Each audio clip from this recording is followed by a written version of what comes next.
सुप्रभात प्यारे बच्चों। आज हम हिंदी की पाठ्य पुस्तक वसंत भाग 3 से भगवान के डाकिये नामक पाठ पढ़ेंगे, जो कि कक्षा 8 का अध्याय है। और इस अध्याय में कवि रामधारी सिंह दिनकर बता रहे हैं कि भगवान के डाकिये में पशु, पक्षी, बादल ये परंपरागत डाकियों के रूप में कार्य कर रहे हैं।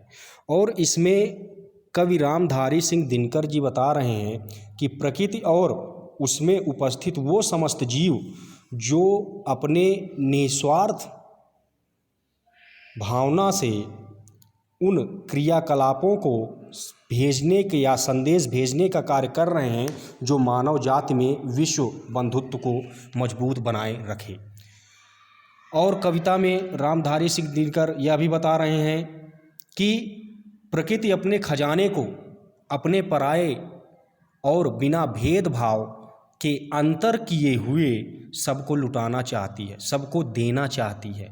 और इस पाठ से हमें, इस कविता से हमें कवि रामधारी सिंह दिनकर जी यह संदेश दे रहे हैं कि जिस प्रकार से प्रकृति अपने विश्व बंधुत्व, मानव जात के विश्व बंधुत्व प्रेम को निस्वार्थ भाव से लुटा रही है, उसी प्रकार मनुष्य को भी अपने जाति, धर्म, क्षेत्रीयता, भाई भतीजावाद, संप्रदाय आदि से ऊपर उठकर प्रेम, सद्भावना और एकता का संदेश भेजना चाहिए और इस विश्व को मजबूत एवं प्रगतिशील बनाने की कोशिश करनी चाहिए। अब आइए पाठ की ओर रुख करते हैं। पाठ में रामधारी सिंह दिनकर जी बता रहे हैं, पक्षी और बादल ये भगवान के डाकिये हैं, जो एक महादेश से दूसरे महादेश को जाते हैं। हम तो समझ नहीं पाते हैं, मगर उनकी लाई चिट्ठियाँ पेड़ पौधे, पानी और पहाड़ बाँचते हैं। जैसा कि पहले ही मैं बता चुका हूँ कि कवि रामधारी सिंह दिनकर जी प्रकृति के माध्यम से भगवान को संदेश पहुंचा रहे हैं, भगवान के डाकिये के रूप में काम कर रहे हैं।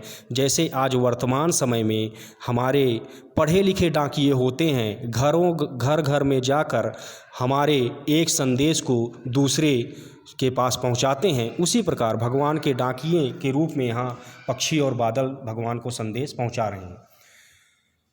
कवि रामधारी सिंह दिनकर पक्षी और बादल ये भगवान के डाकिये हैं, जो एक महादेश मतलब एक देश से दूसरे देश को जाते हैं और संदेश पहुंचाते हैं। हम तो समझ नहीं पाते, मगर उनकी लाई चिट्ठियाँ पेड़ पौधे, पानी और पहाड़ बाँचते हैं।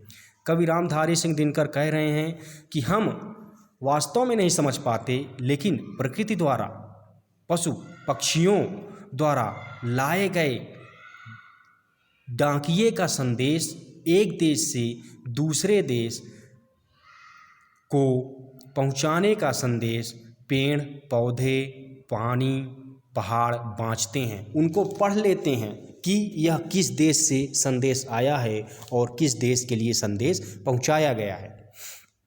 हम तो केवल यहाँ आंकते हैं कि एक देश की धरती दूसरे देश को सुगंध भेजती है। हमारे मन में यह ख्याल रहता है कि जब हवाएं चलती हैं, प्रकृति द्वारा उत्पन्न हवाएं जब चलती हैं, तो उन हवाओं की खुशबू, सुगंध, एक देश की सुगंध दूसरे देश में जाती है, ऐसा हमें प्रतीत होता है। लेकिन वह सौरभ हवा में तैरते हुए पक्षियों की पाँखों पर तिरता है। मतलब वह सुगंधित हवा, उस देश के मिट्टी की खुशबू और सुगंध उन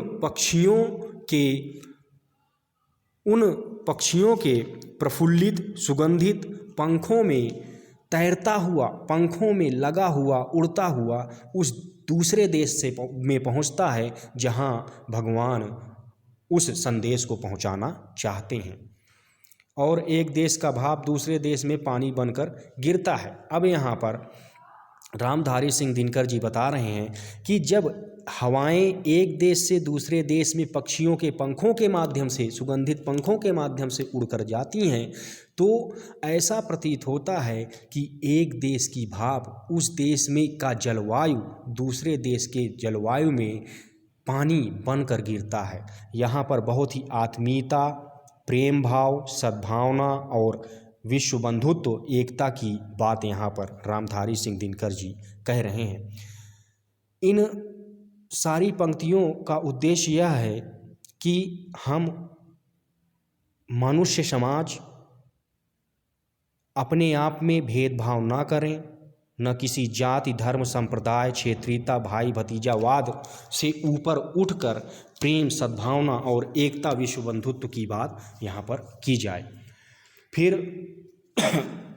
यहाँ पर रामधारी सिंह दिनकर जी कह रहे हैं कि जैसे भगवान के डाकिये पक्षी और बादल होते हैं जो कि परंपरागत डाकियों के रूप में कार्य करते हैं, और पक्षी बादल के अलावा पेड़ पौधे पानी पहाड़ प्रकृति में वह उपस्थित वो सारी चीज़ें जो भगवान द्वारा निर्मित की गई हैं वह भगवान के डाकिये हैं जो कि परंपरागत रूप से हैं। और यहाँ पर मनुष्य जाति में पढ़े लिखे हुए डाकियों का वर्णन किया गया है जो एक स्थान से दूसरे स्थान पर चिट्ठियों को ले जाने का कार्य करते हैं।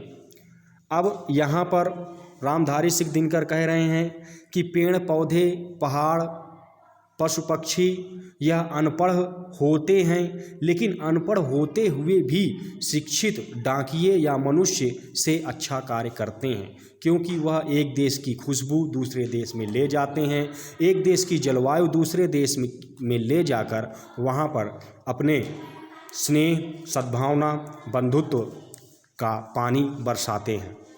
तो मैं उम्मीद करता हूँ कि प्रिय छात्रों, इस कविता से आप लोगों को सीख जरूर मिलेगी और हमें कोशिश भी करनी चाहिए कि हमारे आसपास रहने वाले लोग पशु पक्षी जीव जंतु मनुष्य उनमें प्रेम सद्भावना प्यार बना रहे, एकता बनी रहे। इसी उम्मीद के साथ मैं अपने इस कविता को समाप्त करता हूँ। धन्यवाद।